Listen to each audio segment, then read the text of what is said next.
Hello and welcome to KSGIndia.com. Today we'll be talking about the India-ASEAN Adopt Plan of Action.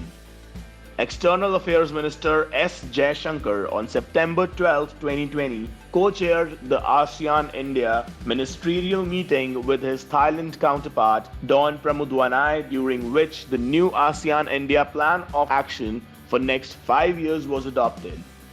The meeting was held virtually and saw the participation of foreign ministers of the 10 ASEAN member states and India, according to the Ministry of External Affairs statement. Let us talk about the plan of action of this meeting. The ministers discussed ways to strengthen cooperation to fight COVID-19 pandemic and exchanged views on important regional and international developments. During the meeting, the status of Asean-India Strategic Partnership in several areas, including maritime cooperation connectivity, was reviewed. The meeting reviewed the status of Asean-India Strategic Partnership in several areas, including maritime cooperation, connectivity, education, and capacity building and people-to-people contacts.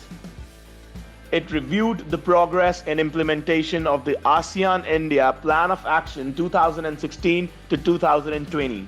The new ASEAN-India Plan of Action 2021 to 2025 was adopted at the meeting.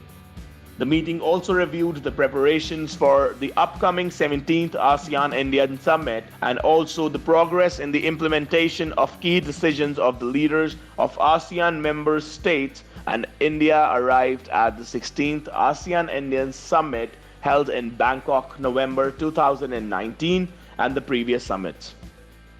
So that's it for today. Thank you so very much for watching KSGIndia.com. Stay tuned for more updated videos.